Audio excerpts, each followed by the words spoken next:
السلام علیکم ورحمۃ اللہ وبرکاتہ۔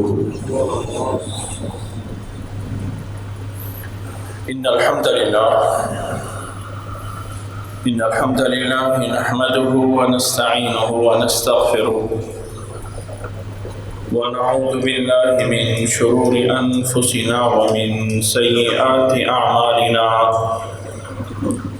من يهده الله فلا مضل له ومن يضلله فلا هادي له، وأشهد أن لا إله إلا الله وحده لا شريك له، وأشهد أن محمدا عبده ورسوله، أما بعد فإن خير الحديث كتاب الله،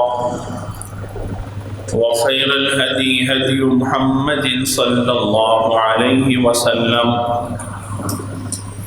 وشر الأمور محدثاتها، وكل محدثة بدعة، وكل بدعة ضلالة، وكل ضلالة في النار۔ يا أيها الذين آمنوا اتقوا الله حق تقاته ولا تموتن إلا وأنتم مسلمون۔ يا أيها الناس اتقوا ربكم الذي خلقكم من نفس واحدة وخلق منها زوجها وبث منهما رجالا كثيرا ونساء، واتقوا الله الذي تساءلون به والأرحام، إن الله كان عليكم رقيبا۔ يا أيها الذين آمنوا اتقوا الله وقولوا قولا سديدا يصلح لكم أعمالكم ويغفر لكم ذنوبكم، ومن يطع الله ورسوله فقد فاز فوزا عظيما۔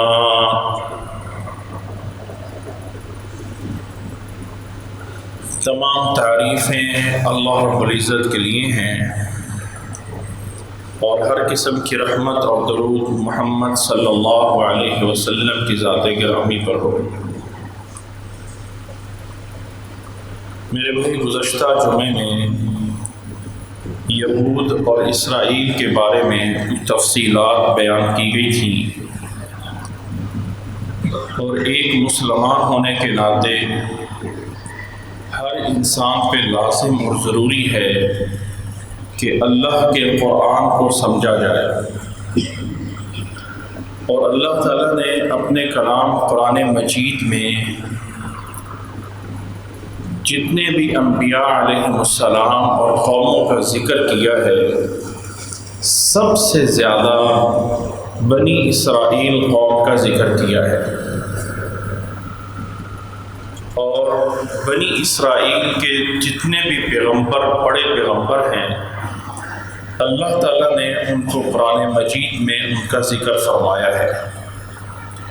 اس لیے قرآن مجید کو سمجھنے کے لیے اس قوم کی پوری تاریخ تفصیل کے ساتھ، جہاں سے یہ قوم شروع ہوئی اور جہاں پہ جا کے انتہا ہوتی ہے، یہ چل رہی ہے،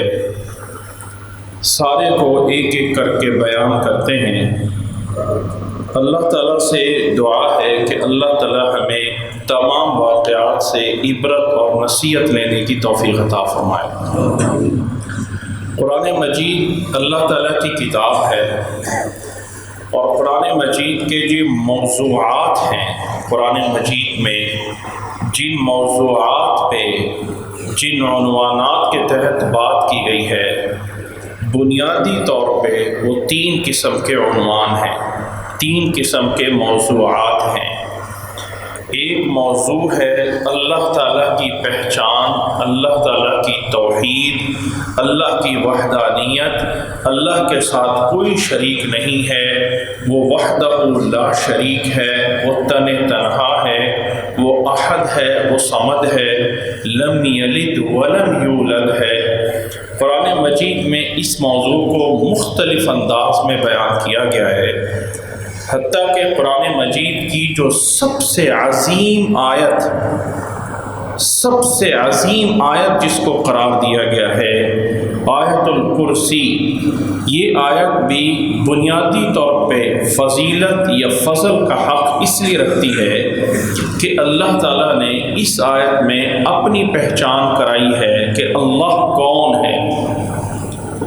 قرآن مجید کا دوسرا موضوع ہے امر اور نہیں، یعنی حکم دینا فلاں کام کے کرنے کا یا فلاں کام سے منع ہو جانے کا۔ امر اور نہیں، فلانا کام کرو، اقیم الصلاۃ، نماز قائم کرو، یا فلاں کام نہ کرو، ولا تقربوا الزنا، زنا کے قریب نہ جاؤ۔ اس طرح کے احکامات، یہ کام کرنا ہے اور یہ کام نہیں کرنا ہے، یہ قرآن مجید کا دوسرا موضوع ہے۔ اور قرآن مجید کا تیسرا موضوع ہے پہلے انبیاء اور پہلے قوموں کے واقعات۔ فلاں نبی کو فلاں قوم کی طرف بھیجا گیا اور اس نے اپنی قوم کو ان الفاظ میں یا یہ پیغامات پہنچائے، اور قوم ایمان لے آئی تو نجات پا گئی، اور قوم ایمان نہ لے آئی تو ان کو فلاں طریقے سے عذاب ہوا۔ یہ تینوں موضوعات قرآن مجید کے تمام صورتوں میں مختلف انداز میں مختلف طریقے سے قرآن مجید میں یہ موضوعات بکھرے ہوئے ہیں۔ اس لیے پہلی قوموں کے واقعات کو جاننا اور سمجھنا، یہ بھی اللہ تعالیٰ کے قرآن مجید کو سمجھنا اور اس کو سیکھنے میں سے ہے، کیونکہ دین اسلام بنیادی طور پہ دو طرح کی چیزوں کا مجموعہ ہے۔ ایک ہے اعتقادات، ایمانیات،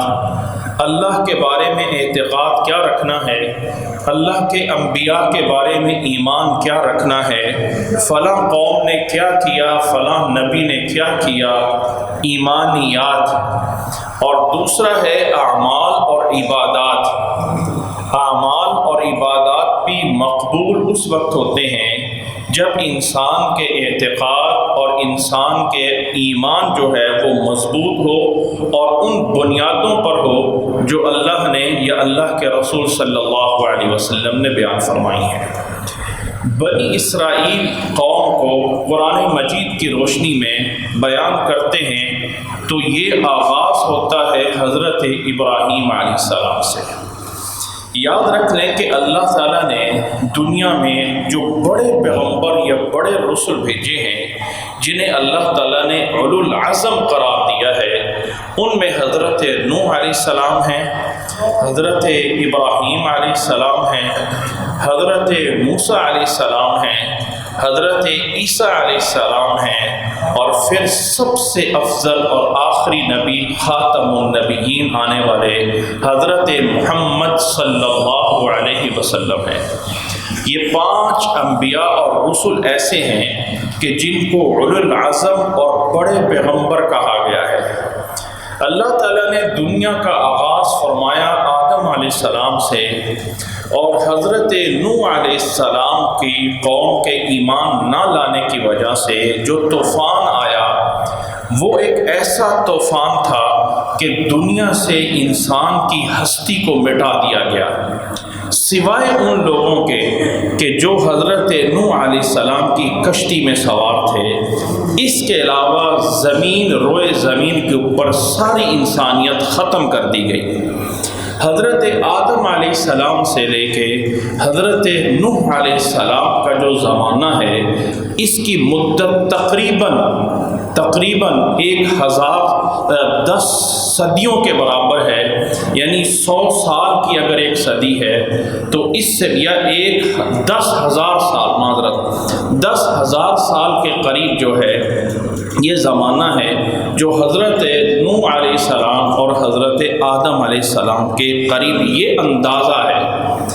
پھر حضرت نوح علیہ السلام کے بعد حضرت نوح علیہ السلام کی کشتی زمین کے کس خطے میں اتاری گئی جس کو جودی پہاڑ کہا جاتا ہے، یا جودی پہاڑ نہیں تو عراق کے علاقے کے قریب قریب یہاں سے آبادی شروع ہوتی ہے دوبارہ سے انسانوں کی، اور اس آبادی کے اندر مختلف دور آتے رہے۔ پھر ایک دور آتا ہے کہ عراق جس جگہ پہ آج موجود ہے یہاں پہ ایک بابل حکومت آتی ہے، جس کے بادشاہوں میں ایک بادشاہ نمرود ہوتا ہے، جس دور میں اللہ تعالیٰ حضرت ابراہیم علیہ السلام کو بھیجتے ہیں۔ حضرت ابراہیم علیہ السلام ایسے نبی ہیں کہ اللہ تعالیٰ نے حضرت ابراہیم علیہ السلام کے بعد جتنے بھی نبی بھیجے ہیں سارے کے سارے حضرت ابراہیم علیہ السلام کی اولاد میں بھیجے ہیں۔ حضرت ابراہیم علیہ السلام کو اللہ تعالیٰ نے بچپن سے ہی رشد و ہدایت عطا فرمائی، سمجھداری عطا فرمائی، اور حضرت ابراہیم علیہ السلام ایک ایسے گھر میں پیدا ہوئے کہ جس گھر میں بتوں کی پوجا کی جاتی تھی، باقاعدہ بتوں کو بنا کے بیچا جاتا تھا۔ سب سے پہلے مقابلہ اپنی قوم اپنے گھرانے سے ہوا۔ ابراہیم علیہ السلام نے اللہ تعالیٰ کی تبلیغ کی، پھر قوم کے ساتھ، اور پھر اپنے اس وقت کے حکمران کے سامنے مقابلہ ہوا۔ ابراہیم علیہ السلام کا جب وہ مقابلہ نہ کر سکے تو آخری فیصلہ یہ ہوا کہ ابراہیم علیہ السلام کو آگ میں ڈال کے جلا دیا جائے۔ اللہ تعالیٰ نے معجزاتی طور پہ ابراہیم علیہ السلام کو آگ سے بچا لیا،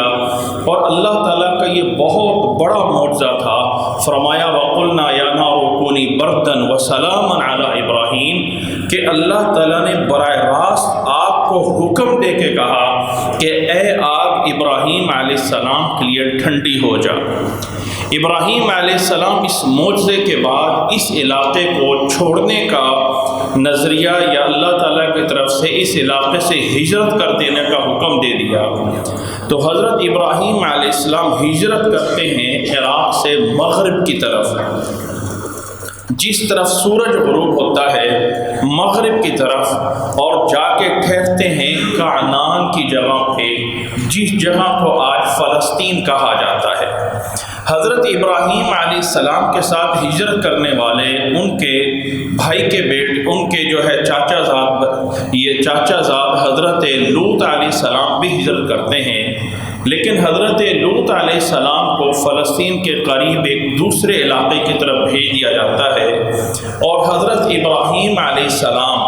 شادی شدہ ہیں، اپنی بیوی کو لے کے، اولاد فی الحال اللہ نے نہیں عطا فرمائی ہے، اپنی بیوی کو لے کے کعنان کی طرف ہجرت کرتے ہیں۔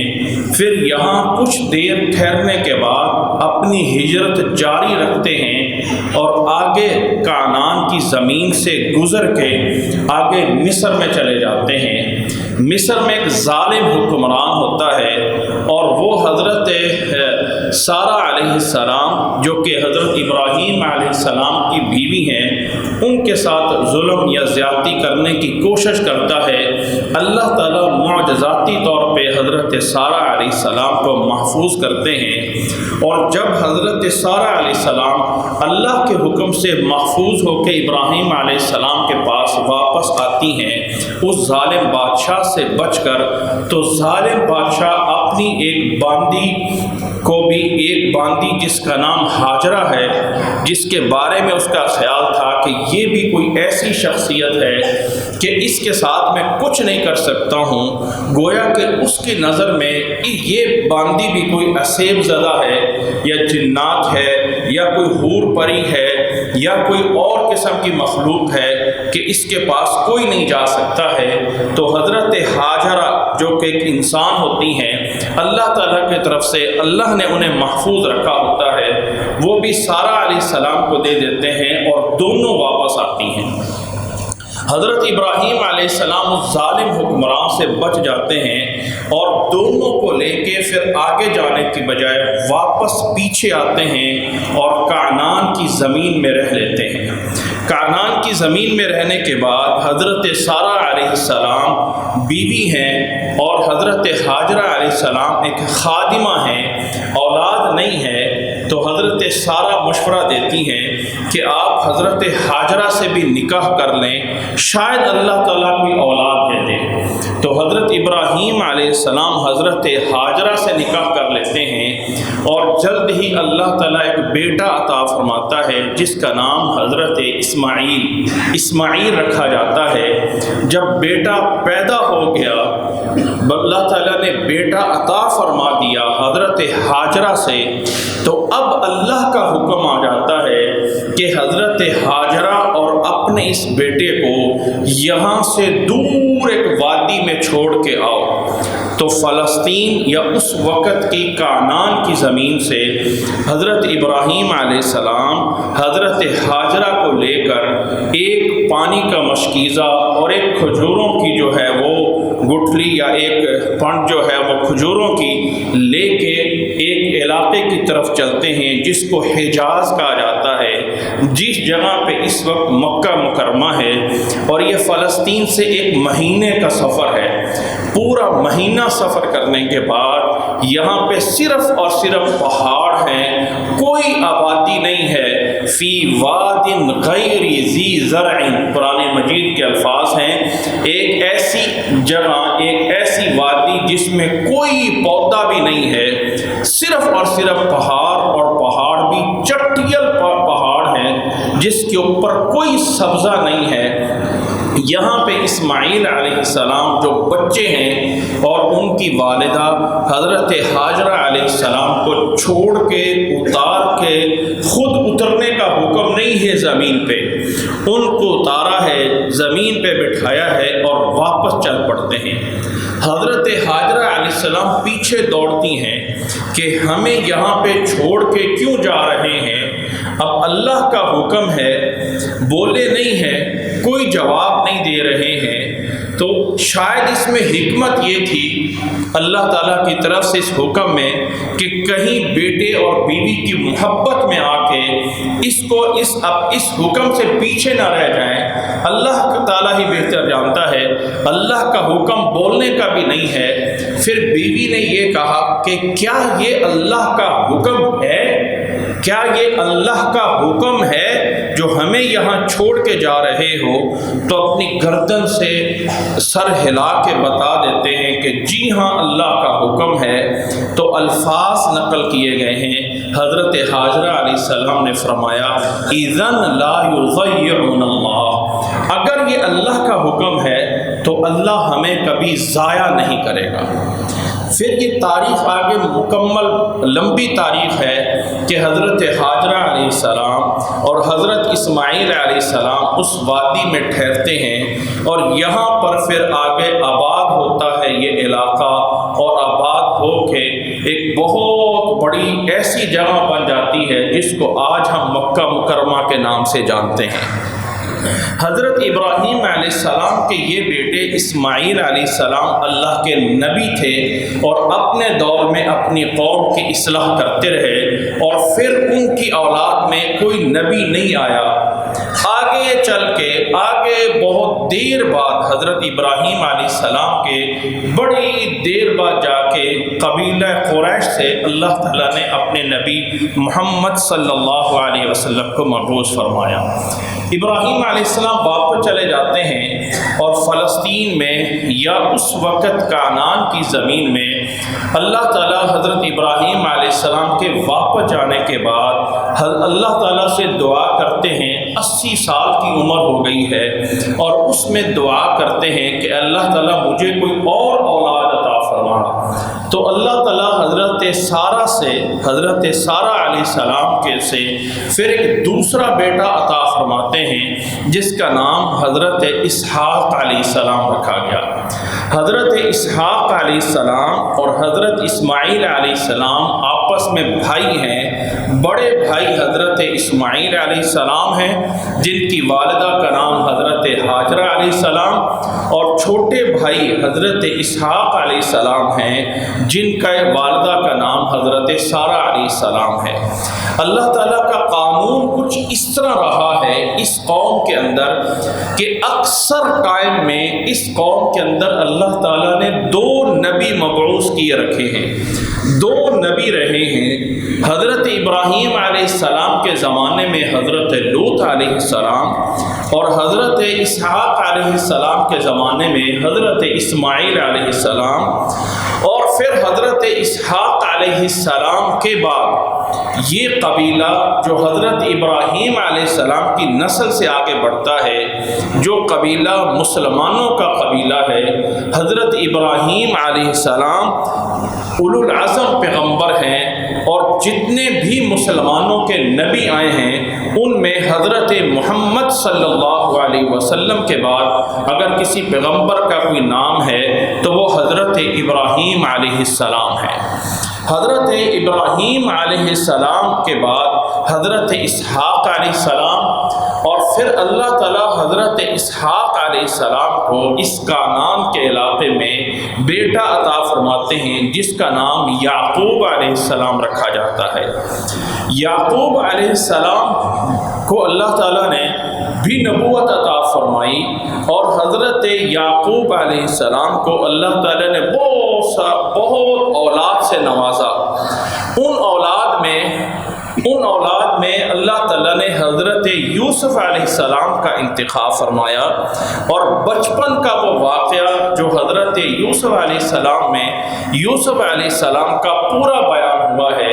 کہ حضرت یوسف علیہ السلام سے بچپن میں 11 بھائیوں نے حسد کیا، اور بھائیوں نے حضرت یوسف علیہ السلام کو کنویں میں پھینک دیا۔ وہاں سے ایک قافلے نے اٹھا کر مصر میں جا کے حضرت یوسف علیہ السلام کو فروخت کر دیا۔ پھر وقت گزرنے کے ساتھ ایسا وقت آیا کہ حضرت یوسف علیہ السلام ہی مصر کے حکمران بن جاتے ہیں، اور پھر حضرت یوسف علیہ السلام کا یہ سارا وقت جو کنویں سے نکلنے کے بعد مصر میں پہنچنے کے بعد یعقوب علیہ السلام سے ملاقات نہیں ہوتی ہے۔ مصر میں جب حکمران بن جاتے ہیں تو وہی بھائی جنہوں نے کنویں میں پھینکا تھا وہ قحط سالی کے دنوں میں مانگنے کے لیے، گندم مانگنے کے لیے مصر پہنچتے ہیں۔ وہاں پہ پہچان ہوتی ہے، اور یوسف علیہ السلام کے اس پورے واقعے کا خلاصہ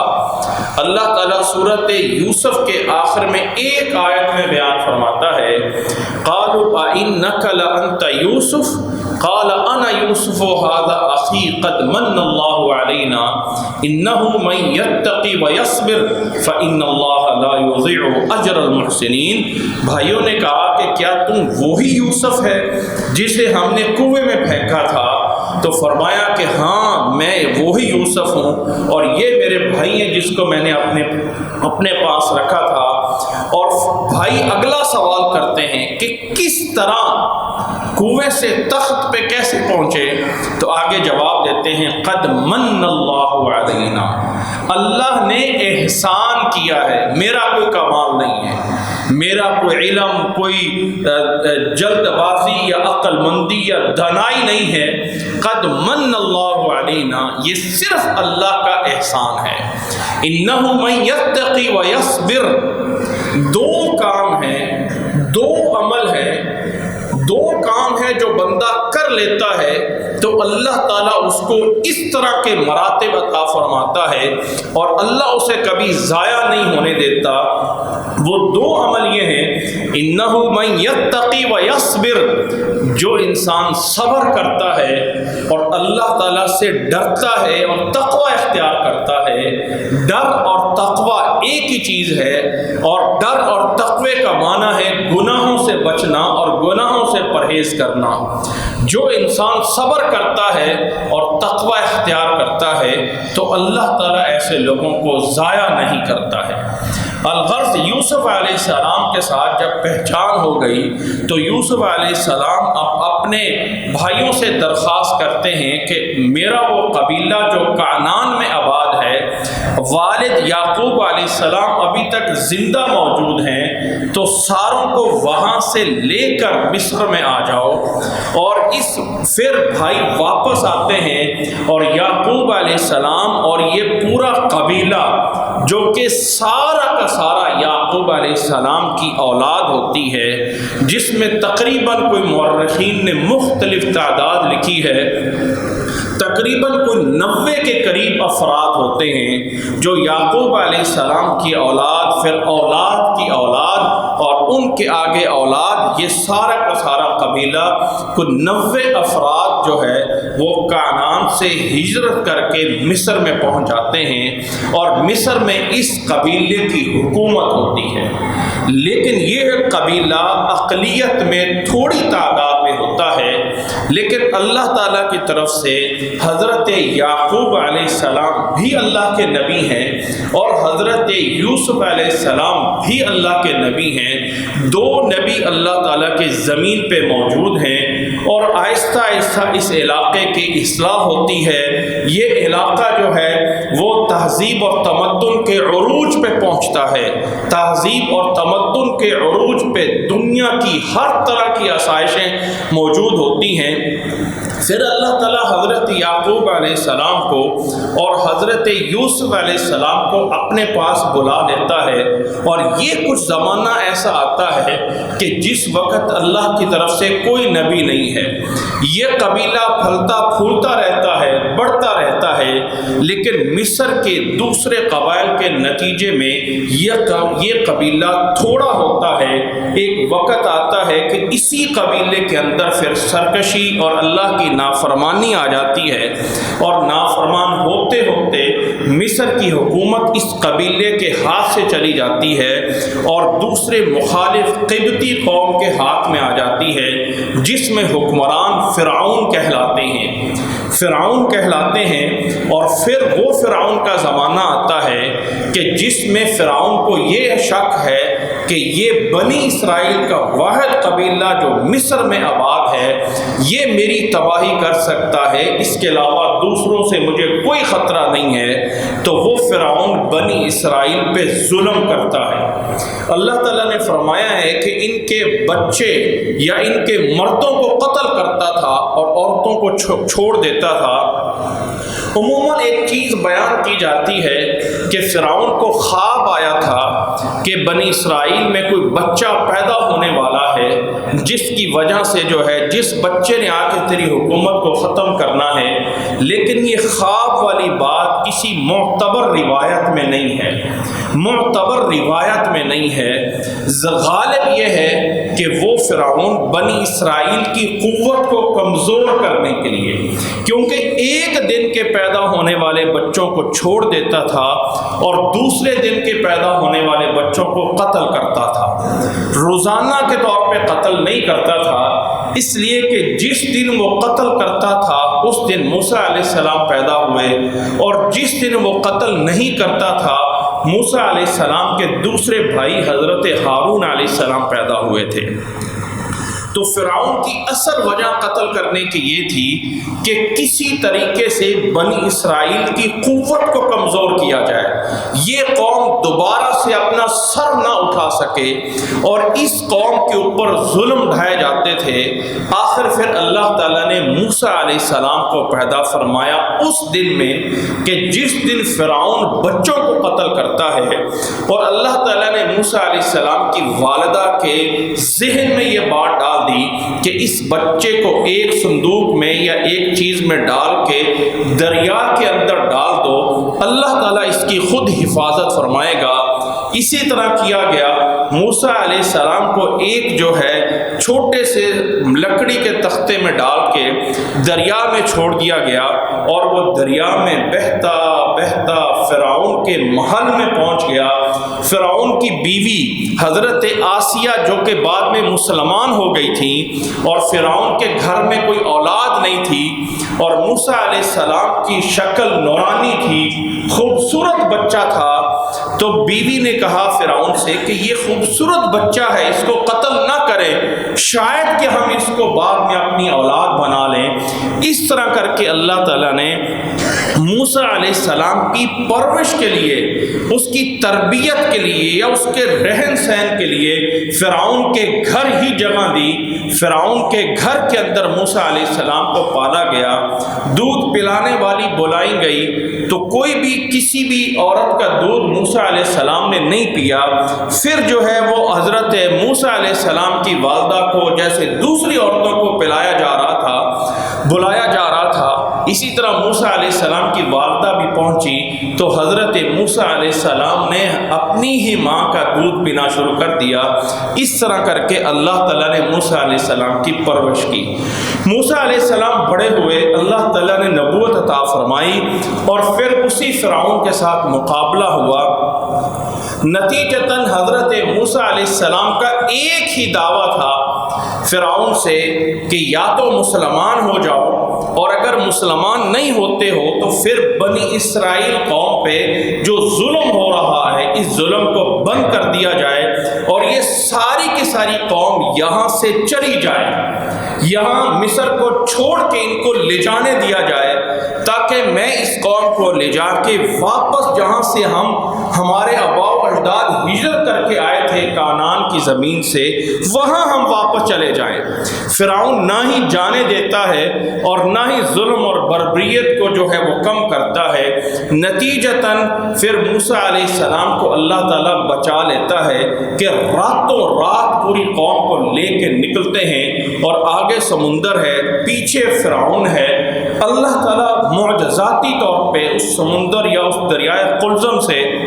راستہ بنا دیتے ہیں، پانی ہٹ جاتا ہے اور موسیٰ علیہ السلام اپنی قوم کو لے کے آگے نکل جاتے ہیں۔ پیچھے فرعون اور فرعون کا پورا لشکر اس دریا میں آ کے غرق ہو جاتا ہے۔ اب بظاہر مصر میں دوبارہ جا سکتے تھے، اس لیے کہ فرعون تو ختم ہو چکا ہے،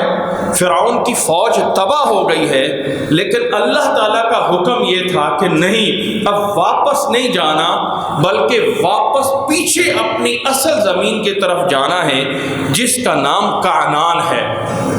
اللہ اس وقت اس زمین کا نام کنعان تھا یا اس بستی کا نام کنعان تھا جہاں حضرت یعقوب علیہ السلام رہتے تھے، اور اللہ تعالیٰ نے قرآن مجید میں اس جگہ کو ارض مقدسہ الارض التي بارکنا فیہا، اس زمین کو برکتوں والی زمین کہا گیا ہے۔ اللہ تعالیٰ نے ایک سورت میں قرآن مجید میں سورت 3 جسے ہم کہتے ہیں والتین والزیتون وطور سینین وہذا البلد الامین، بظاہر اس صورت کے اندر اللہ تعالیٰ نے قسم کھائی ہے انجیر کی اور زیتون کی، والتین والزیتون وطور سینین وہذا البلد الامین، اور اگلی 2 آیتوں میں اللہ تعالیٰ نے قسم کھائی ہے طور سینا کی، اور اس سے اگلی آیت میں اللہ تعالیٰ نے قسم کھائی ہے وہذا البلد الامین، اس شہر یعنی مکہ مکرمہ کی۔ اس سے مفسرین ایک نتیجہ اخذ کرتے ہیں کہ یہ شروع والی آیت جو والتین والزیتون ہے، اس سے مراد انجیر کا پھل نہیں ہے، صرف پھل مراد نہیں ہے، یا زیتون کا صرف پھل مراد نہیں ہے، بلکہ یہ علاقے مراد ہیں جن علاقوں میں اللہ تعالیٰ نے بڑے نبیوں کو بھیجا۔ جس علاقے میں حضرت نوح علیہ السلام آتے ہیں وہ علاقہ انجیر کا علاقہ ہے والتین، جس علاقے میں پھر حضرت ابراہیم علیہ السلام آتے ہیں جو کہ یہ ارض مقدسہ ہے وہ والزیتون ہے، اور جس علاقے میں موسیٰ علیہ السلام سے اللہ تعالیٰ سے ملاقات ہوتی ہے وہ طور سینا ہے، اور جس علاقے میں پھر محمد صلی اللہ علیہ وسلم بھیجے گئے وہ ھذا البلد الامین ہے۔ گویا کہ اس سورت کے شروع میں یہ جو 4 علاقے ہیں جن کی قسم کھائی گئی ہے، تو یہاں پہ اللہ تعالیٰ نے والزیتون، اس علاقے کو زیتون کا علاقہ قرار دیا ہے، اور یہ بعد میں شام کا علاقہ بنا، اور شام پھر وہ علاقہ کہلاتا ہے جس میں اس وقت کا علاقہ فلسطین اور یہ پورا کا پورا اسرائیل، لبنان، سیریا، جارڈن، یہ سارا علاقہ ہے جس کو شام کہا جاتا تھا اس دور میں، یا اس نبی صلی اللہ علیہ وسلم کے دور میں۔ اور یہ بھی احادیث میں آتا ہے کہ قیامت کا جو میدان لگنا ہے، جہاں پہ لوگوں نے جمع ہونا ہے، وہ شام کا علاقہ ہوگا۔ اور یہ بھی احادیث میں آتا ہے کہ اللہ کے نبی صلی اللہ علیہ وسلم نے فرمایا کہ ایک دور آئے گا کہ لوگ ہر جگہ سے نکلنا چاہیں گے اور ایک برکت والی زمین کی طرف جانا چاہیں گے۔ اس وقت اگر کہیں نہ جا سکو تو شام کے علاقے میں چلے جانا، وہاں پہ اللہ تعالیٰ کی طرف سے رحمتیں اور برکتیں ہوں گی۔ تو دنیاوی اعتبار سے، دنیاوی وسائل کے اعتبار سے پورے روئے زمین میں جس خطے میں سب سے زیادہ معدنیات ہیں، جس خطے میں دنیا کی ہر نعمت موجود ہے، یہ ہے وہ شام کا علاقہ، جس کی وجہ سے پورا دنیا کفر چاہتا ہے کہ اس علاقے میں ہماری حکمرانی ہو اور اس علاقے کو ہم اپنے قبضے میں رکھیں۔ الغرض موسیٰ علیہ السلام جب بنی اسرائیل کو دریا سے نجات پانے کے بعد آگے آ کے ایک میدان میں اکٹھے ہوتے ہیں، جس میدان کو میدان تیہ کہا گیا ہے، ایک کھلا صحرا ہوتا ہے، اور اس کے اندر جب یہ قوم جمع ہو گئی، اب موسیٰ علیہ السلام نے کہا کہ اب اگلا قدم یہ ہے کہ یہاں سے ہم چلتے ہیں اور وہ کنعان کا علاقہ جس میں اس وقت کسی دوسرے کی حکومت ہے، واپس جا کے اسی علاقے کو فتح کرتے ہیں، اور وہاں پہ جبارین، کچھ ظالموں کی حکومت آ گئی ہے۔ تو موسیٰ علیہ السلام کی قوم کہتی ہے اذهب انت وربك فقاتلا انا هاهنا قاعدون، کہ اے موسیٰ جا تو اور تیرا رب جو ہے وہ لڑ کے آ جاؤ، اس علاقے کو فتح کر لو، جب فتح کر لو گے تو پھر ہم سارے کے سارے آ جائیں گے۔ اللہ تعالیٰ اس نتیجے میں اس قوم کے اوپر ایک عذاب نازل کر دیتا ہے، اور اس عذاب کی شکل و صورت یہ ہے کہ 40 سال تک اب اسی صحرا میں زندگی گزارنی ہے، 40 سال تک اس صحرا میں رہنا ہے جس کو میدان تیہ کہا جاتا ہے۔ پھر یہ قوم 40 سال تک اسی صحرا میں بھٹکتی رہی، جو بظاہر اللہ تعالیٰ کی طرف سے ایک سزا تھی، لیکن اللہ تعالیٰ کے انعامات اس قوم پہ اتنے ہیں کہ اس 40 دنوں کی سزا کے طور پہ ہونے والی مدت میں بھی اللہ تعالیٰ کی طرف سے کھانے کے لیے آسمان سے من اور سلوہ اتارا جاتا ہے، سایہ کرنے کے لیے بادل آتا ہے، اور کھانے کے لیے ایک بٹیر کی طرح جو ہے وہ کوئی جانور ہوتا ہے، وہ آ کے گر جاتا ہے، اور اسی کو جو ہے وہ بھون کے کھا لیتے ہیں۔ اور سلوہ جو ہے وہ ایک میٹھا جو ہے وہ ایک چیز ہوتی ہے جو صبح اٹھتے ہیں تو مختلف پتھروں کے اوپر جمی ہوتی ہے، جس کو اٹھا کے یہ کھا لیتے ہیں۔ کھانے پینے کی طرف سے کوئی ضرورت نہیں ہے، نہ ہی کوئی کپڑوں کی طرف سے۔ بچہ پیدا ہوتا ہے تو کپڑے پہنے ہوئے ہیں، اور جیسے جیسے بڑا ہوتا ہے تو کپڑے بھی ساتھ بڑے ہو رہے ہیں۔ 40 سال تک کوئی کام نہیں، کوئی کاروبار نہیں، کوئی کچھ نہیں، بظاہر جیل کی زندگی ہے، لیکن جیل کے اندر بھی اللہ تعالیٰ کی نعمتیں مل رہی ہیں۔ 40 سال بعد وہ پہلے لوگ وفات پا جاتے ہیں، اور اللہ تعالیٰ ایک دوسری جو ہے وہ نسل کو آباد کرتا ہے، اور اسی دوران حضرت ہارون علیہ السلام بھی اللہ تعالیٰ کو پیارے ہو جاتے ہیں، اور حضرت موسیٰ علیہ السلام بھی اللہ تعالیٰ کو پیارے ہو جاتے ہیں۔ پھر حضرت موسیٰ علیہ السلام کے بعد ایک اگلا پیغمبر آتا ہے جس کو یوشع بن نون کے نام سے جانا جاتا ہے۔ حضرت یوشع بن نون اب اس فوج کو قیادت کر کے لڑائی کرنے کے لیے، فتح کرنے کے لیے فلسطین یا کنعان کی زمین کے اوپر جا کے حملہ کرتے ہیں اور فتح کرتے ہیں۔ یہ لڑائی، یہ محاصرہ کوئی 6 مہینے تک جاری رہتا ہے۔ 6 مہینے تک جب لڑائی جاری رہتی ہے اور قریب فتح کے قریب ہوتی ہے، لڑائی ہو رہی ہے، حضرت یوشع بن نون ان کی قوم بنی اسرائیل کے ساتھ مل کر آگے اس قوم کے ساتھ جس کو قرآن مجید نے جبارین اور ظالم قوم کہا ہے فلسطین کے علاقے میں۔ جمعے کا دن ہے اور اگلا دن ہفتے کا ہے۔ اللہ تعالیٰ نے یہود کے لیے، بنی اسرائیل کے لیے ہفتے کا دن مقدس بنایا ہوا ہے کہ اس دن میں کوئی لڑائی، کوئی جھگڑا کچھ نہیں کرنا ہے، صرف اور صرف اللہ تعالیٰ کی عبادت کرنی ہے، صرف اللہ تعالیٰ کی عبادت۔ ہفتے کے دن مسلمان نبی محمد صلی اللہ علیہ وسلم کے بعد اللہ کے نبی صلی اللہ علیہ وسلم سے پوچھا گیا تھا کہ ہمارے لیے مسجد کہاں پہ ہے، تو آپ صلی اللہ علیہ وسلم نے فرمایا تھا کہ اللہ نے ہمارے لیے ساری زمین کو مسجد بنا دیا ہے، جہاں چاہیں جا کے نماز پڑھیں۔ ایک دن میں جو ہے وہ 5 نمازیں فرض کی گئی، کوئی خاص دن مقرر نہیں کیا گیا کہ صرف اس دن عبادت کریں اور باقی دنوں میں کچھ نہ کریں۔ لیکن یہود کے لیے ہفتے کا دن تھا، یا بعد میں عیسائیوں کے لیے اتوار کا دن مقرر ہوا، مسلمانوں کے لیے کوئی دن مقرر نہیں ہے۔ الغرض لڑائی ہو رہی ہے، جمعے کا دن ہے اور آگے ہفتے کا دن آ جانا ہے جس میں لڑائی نہیں ہو سکتی ہے اور فتح کے قریب ہے، عصر کے بعد کا ٹائم ہو گیا ہے۔ حضرت یوشع بن نون نے دیکھا کہ سورج غروب ہو گیا تو لڑائی ختم ہو جائے گی اور یہ فتح ہونے والا علاقہ بھی ہاتھ سے نکل جائے گا، تو اللہ سے دعا کرتے ہیں، اللہ تعالیٰ کے حکم سے سورج کو دیکھ کے اس کو کہتے ہیں ربی و ربک اللہ انک مأمور و انا مأمور، اے سورج تم بھی اللہ کے حکم کا پابند ہے اور میں بھی اللہ کے حکم کا پابند ہوں، میں اللہ تعالیٰ کے حکم سے، اللہ تعالیٰ کی اجازت سے تجھے حکم دیتا ہوں کہ سورج یہیں رک جا۔ سورج رک جاتا ہے اور سورج ٹھہر جاتا ہے اور لڑائی جاری رہتی ہے، یہاں تک کہ اللہ تعالیٰ اس وقت بنی اسرائیل کو یوشع بن نوح کی قیادت میں فلسطین یا کعنان کا علاقہ فتح کر کے عطا فرما دیتے ہیں۔ نبی صلی اللہ علیہ وسلم نے فرمایا ہے کہ یہ سورج اگر کسی شخصیت کے لیے رکا ہے تو صرف اور صرف یوشع بن نون کے لیے رکا ہے۔ یاد رکھ لیں کہ کچھ واقعات بیان کیے جاتے ہیں کہ ایک وقت کے لیے نبی صلی اللہ علیہ وسلم کی نماز فجر کی لیٹ ہو گئی تو سورج رک گیا تھا، یا حضرت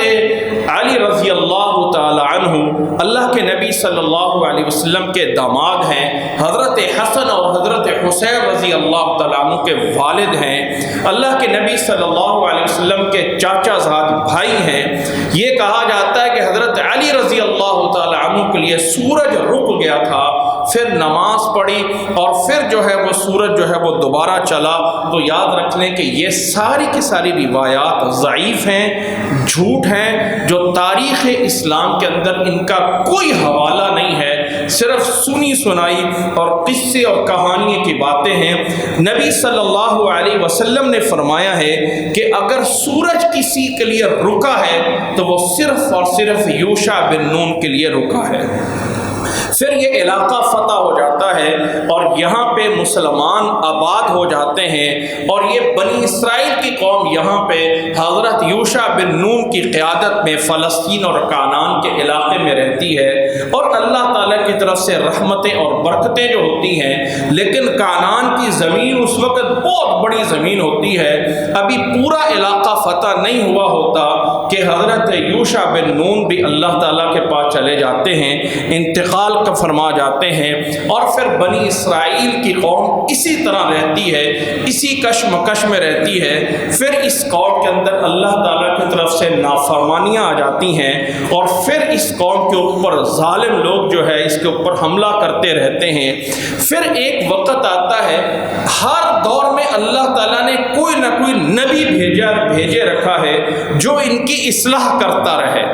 کوئی ایسا لمحہ نہیں ہے، حضرت موسیٰ علیہ السلام کے بعد اور حضرت عیسیٰ علیہ السلام کے درمیان کہ اس قوم کے اندر کوئی نبی موجود نہ ہو۔ پھر کچھ عرصے بعد یہ اپنے نبی سے کہتے ہیں کہ ہمارے لیے دعا کریں کہ اللہ تعالیٰ ہمارے اوپر کوئی بادشاہ مقرر کر دے جس بادشاہ کی قیادت میں ہو کے ہم جو ہیں وہ اپنے اس علاقے کو دوبارہ سے جہاد کر کے فتح کر لیں۔ تو وہ نبی انہیں کہتا ہے وَقَالَ لَهُمْ نَبِيُّهُمْ إِنَّ اللَّهَ قَدْ بَعَثَ لَكُمْ طَالُوتَ مَلِكًا کہ اللہ تعالیٰ نے تمہارے اوپر طالوت کو حکمران بنا دیا ہے۔ طالوت ایک فقیر یا ایک غریب انسان تھا، لیکن اللہ تعالیٰ نے علمی طور پہ اور جسمانی طور پہ بڑی صلاحیتیں عطا فرمائی تھیں، بہت بڑی صلاحیت عطا فرمائی تھی۔ لوگوں نے کہا کہ طالوت اس کے پاس تو کچھ نہیں ہے، یہ کیسے بن سکتا ہے ہمارا بادشاہ؟ فرمایا کہ اللہ تعالیٰ نے اس کو بنا دیا ہے۔ فرمایا وَنَحْنُ أَحَقُّ مِنْهُ وَلَمْ يُعْتَ سَعْةً مِنَ الْمَالِ قَالَ إِنَّ اللَّهَ اصْطَفَاهُ عَلَيْكُمْ وَزَادَهُ بَسْطَةً فِي الْعِلْمِ وَالْجِسْمِ وَاللَّهُ يُؤْتِي مُلْكَهُ مَن يَشَاءُ کہ اللہ تعالیٰ نے طالوت کو چن لیا ہے اور اللہ تعالیٰ جسے چاہے انتخاب فرما لے۔ اللہ نے طالوت کو اس کے جسمانی طور پہ اور علمی طور پہ اللہ تعالیٰ نے فضیلت عطا فرمائی ہے۔ اور پھر جب طالوت بنا دیا گیا، اب طالوت کی حکمرانی میں، طالوت کی قیادت میں پھر یہ بنی اسرائیل کے لوگ تیار ہو کے جاتے ہیں اگلی جنگ کرنے کے لیے۔ اور اس جنگ کے اندر، اس فوج کے اندر ایک سپاہی، ایک فوجی جس کا نام داؤد ہوتا ہے، جس کو اللہ تعالیٰ نے اگلے نمبر پہ جا کے حکومت عطا فرماتے ہیں، حضرت داؤد علیہ السلام۔ الغرض یہ تھوڑا سا لشکر طالوت کی قیادت میں جالوت کو لڑنے کے لیے جاتا ہے، اور اس کے اندر یاد رکھ لیں کہ ہر وقت کچھ چیزیں ایسی چلتی آ رہی ہیں موسیٰ علیہ السلام سے کہ اللہ تعالیٰ نے کچھ چیزوں کو ایسے باعث برکت بنایا۔ بنی اسرائیل کے اندر تورات اللہ تعالیٰ کی طرف سے ایک بابرکت چیز تھی، یا وہ لاٹھی جو حضرت موسیٰ علیہ السلام کی تھی وہ ایک بابرکت چیز تھی۔ جب ان کے اوپر حملے ہوئے تھے تو وہ حملوں کے اندر دشمنوں نے ان سے وہ چھین لیا تھا۔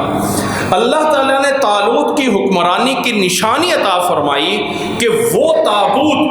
جس کے اندر تورات کا اصلی نسخہ تھا،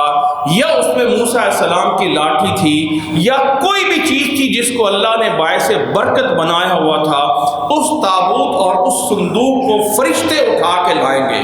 البتہ یقیناً ایسے ہوا کہ فرشتے اٹھا کے لائے اور وہ اس لشکر کے ساتھ ساتھ لجایا گیا۔ جب یہ لشکر بنی اسرائیل کا طالوت کی قیادت میں چلتا ہے تو اللہ تعالیٰ اس لشکر کو پھر آزمانا چاہتے ہیں، اور فرمایا کہ ایک نہر کے اوپر سے گزرنا ہے، گرمی کے دن ہے اور ایک نہر سے گزرنا ہے، پانی نہیں پی سکتے ہیں، جس نے پانی پی لیا وہ پھر آگے لڑائی نہیں کر سکتا ہے، پانی نہیں پی سکتے ہیں۔ اگر کسی نے پانی پی لیا، فرمایا ومن شربہ فلیس منی، جس نے پانی پی لیا اس کا ہمارے ساتھ کوئی تعلق نہیں ہے، الا من اغترف غرفتن، سوائے اس کے کہ جس نے چلو پانی کا پی لیا، یہ اجازت ہے۔ جب نہر سے گزرنے لگے تو اکثر لوگوں نے پانی پی لیا، صبر نہ کر سکے، صرف تھوڑے سے لوگ بچے جنہوں نے ایک چلو پانی پیا تھا۔ اس طرح کر کے جب نہر کراس کر لی تو جنہوں نے پانی پیا تھا وہ تو بیٹھ گئے، ہم سے نہیں چلا جاتا ہے، اور ہم اس جابر حکمران یا جابر ظالم فوج کا مقابلہ نہیں کر سکتے ہیں۔ لیکن وہ تھوڑے سے لوگ جنہوں نے ایک چلو پیا تھا اور صبر کیا تھا، انہوں نے کہا کہ ہم تھوڑے سے لوگ ہیں لیکن ہم پھر بھی جا کے لڑائی کریں گے۔ کم من فئۃ قلیلۃ غلبت فئۃ کثیرۃ باذن اللہ، کتنی دفعہ اللہ کے حکم سے ہوا ہے کہ تھوڑی سی جماعت نے بہت بڑی جماعت کو جو ہے وہ شکست دی ہوئی ہے۔ یہ تھوڑی سی جماعت چلی جس کے اندر حضرت داؤد علیہ السلام بھی تھے، اور پھر یہ تھوڑی سی جماعت مقابلہ کرتی ہے وقت کے بہت بڑے جابر یا ظالم لوگوں سے جن کا بڑا حکمران جالوت کے نام سے ہے، ہر ایک بندہ اپنے لیے ایک ٹارگٹ اختیار کرتا ہے۔ حضرت داؤد علیہ السلام جو ابھی نبی نہیں تھے، یا بھی اس فوج کے اندر ایک فوجی ہیں، وہ ٹارگٹ کرتے ہیں اسی جالوت کو جو سب سے بڑا بدماش اور بہت بڑا طاقتور سمجھا جاتا تھا، سیدھا جا کے اسی کے اوپر جو ہے وہ حملہ کرتے ہیں۔ اور وَقَتَلَ داؤد جالوتا، پھر حضرت داؤد علیہ السلام اس جالوت کو قتل کر دیتے ہیں۔ اس طرح کر کے وہ قوم پسپا ہو جاتی ہے اور یہ بنی اسرائیل کی تھوڑی سی قوم غالب آ جاتی ہے۔ پھر حکمران بنا دیا جاتا ہے حضرت داؤد علیہ السلام کو، اور حضرت داؤد علیہ السلام اللہ کے پیغمبر بنتے ہیں، اور اللہ تعالیٰ آسمانی دوسری بڑی کتاب تورات اللہ تعالیٰ نے موسیٰ علیہ السلام کو عطا فرمائی تھی، اور پھر دوسری بڑی کتاب جو زبور نام سے ہے وہ اللہ تعالیٰ داؤد علیہ السلام کو عطا فرماتے ہیں۔ اور داؤد علیہ السلام کو اللہ تعالیٰ نے ایک بہت بڑی چیز عطا فرمائی تھی، دو بہت بڑے معجزے تھے۔ ایک معجزہ یہ ہے کہ اللہ تعالیٰ نے داؤد علیہ السلام کو اتنی خوبصورت آواز عطا فرمائی تھی کہ جب زبور کی تلاوت کرتے تھے، زبور کی تلاوت تو آسمان میں چلنے ہوئے اور اڑتے ہوئے پرندے بھی رک جاتے تھے، حتیٰ کہ پتے اور درختوں سے اور پتھروں سے بھی آواز آتی تھی کہ حضرت داؤد علیہ السلام کے ساتھ وہ تسبیح پڑھ رہے ہیں اور حضرت داؤد علیہ السلام کے ساتھ زبور کی تلاوت کر رہے ہیں۔ انتہائی خوبصورت آواز۔ اللہ تعالیٰ نے جیسے یوسف علیہ السلام کو حسن عطا فرمایا تھا، تو حضرت داؤد علیہ السلام کو دنیا بھر سے سب سے زیادہ خوبصورت آواز عطا فرمائی تھی۔ حضرت داؤد علیہ السلام کو دوسری چیز یہ عطا فرمائی کہ پھر داؤد علیہ السلام کی حکمرانی میں یہ قوم پھر پورے علاقے کو فتح کرتی ہے جس کو کعنان یا فلسطین کہا جاتا ہے۔ تو دشمن کے مقابلے میں دشمن سے لڑنے کے لیے پھر سب سے زیادہ ضرورت ہوتی ہے اسلحے اور ہتھیار کی، یا ایسی چیزوں کی جس سے دشمن سے بچا جائے۔ تو پھر اللہ تعالیٰ حضرت داؤد علیہ السلام کو دوسرا معجزہ عطا فرماتے ہیں کہ لوہے کو، حدید اور یہ اسٹیل لوہا اللہ تعالیٰ داؤد علیہ السلام کے ہاتھوں پہ نرم کر دیتے ہیں، جس طرح کہ ہم ایک آٹے کے پیڑے کو یا مٹی کا پیڑا بنا کے اس کو مروڑ کے جو شکل مرضی دے لیں، اللہ تعالیٰ لوہا داؤد علیہ السلام کے ہاتھوں میں نرم کر دیتے ہیں۔ وہ اس لوہے کو اپنے ہاتھوں کے ذریعے جس ڈھال میں ڈھالنا چاہیں، جس شکل میں بنانا چاہیں بنا لیتے ہیں۔ پھر داؤد علیہ السلام اس لوہے سے پہننے والا لباس زرہ بناتے ہیں، وہ ڈھال بناتے ہیں جو دشمن میں مقابلے میں آتی ہے۔ یہ معجزہ اللہ تعالیٰ داؤد علیہ السلام کو عطا فرماتے ہیں، اور اس طرح کر کے داؤد علیہ السلام کی حکمرانی اس پورے علاقے میں آ جاتی ہے جس علاقے کو کعنان یا فلسطین کہا جاتا ہے۔ پھر اللہ تعالیٰ حضرت داؤد علیہ السلام کو بیٹا عطا فرماتے ہیں جس کو حضرت سلیمان علیہ السلام کہا جاتا ہے۔ اب یہ نبوت آگے آگے منتقل ہو رہی ہے۔ پھر حضرت داؤد علیہ السلام کے بعد حضرت سلیمان علیہ السلام جو داؤد علیہ السلام کے بیٹے ہیں ان کی حکومت آ جاتی ہے، اور پھر سلیمان علیہ السلام کی اس علاقے میں وہ حکومت آتی ہے کہ پوری انسانیت کی تاریخ میں قیامت تک جیسی بادشاہت اللہ تعالیٰ نے سلیمان علیہ السلام کو دی ہے، ایسی بادشاہت کسی کے پاس نہیں ہو سکتی ہے۔ جتنی مرضی سائنس ترقی کر لے، انسان ہوا میں اڑ کے فضا میں جہاں مرضی پہنچ جائے، وہ طاقت اور وہ اختیارات نہیں حاصل کر سکتا جو اللہ تعالیٰ نے حضرت سلیمان علیہ السلام کو عطا کیے ہیں۔ حضرت سلیمان علیہ السلام کی حکومت انسانوں کے علاوہ جانوروں پر بھی ہے، جنات پہ بھی ہے، جانوروں کی آواز سمجھتے ہیں، ہر ایک چیز کی وہ آواز جانتے ہیں۔ اللہ تعالیٰ نے قرآن مجید میں وہ واقعہ بھی نقل کیا ہے کہ سلیمان علیہ السلام اپنے لشکر کو لے کے جا رہے ہیں تو ایک چیونٹی اپنی چیونٹیوں کو مخاطب ہو کے کہتی ہے کہ سلیمان کا لشکر آ رہا ہے، کہیں تمہیں روند نہ ڈالے، اپنے بلوں میں داخل ہو جاؤ۔ یہ آواز چونٹی کی آواز اللہ تعالیٰ سلیمان علیہ السلام کے کانوں میں ڈال دیتے ہیں اور سلیمان علیہ السلام رب کا شکر ادا کرتے ہیں۔ ایک چھوٹا سا پرندہ ہدہد نامی وہ سلیمان علیہ السلام کے دور میں یمن کے علاقے میں پہنچتا ہے جہاں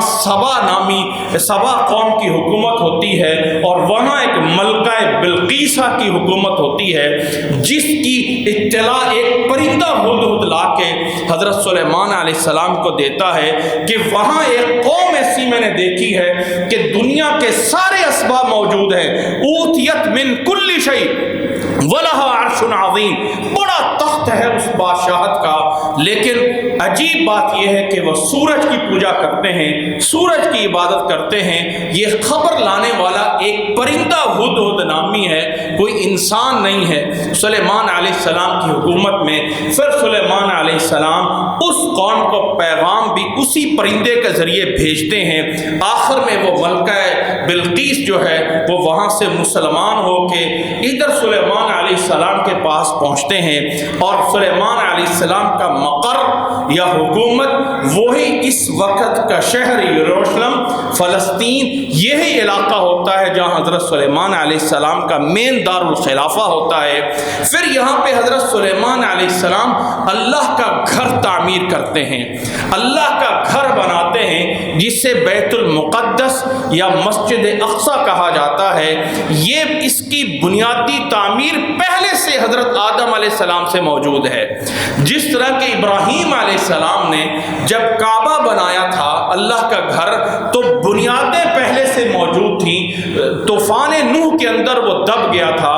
اسی طرح جب حضرت سلیمان علیہ السلام نے یہاں بیت المقدس کی تعمیر کرائی جس کو ہم مسجد اقصی کہتے ہیں،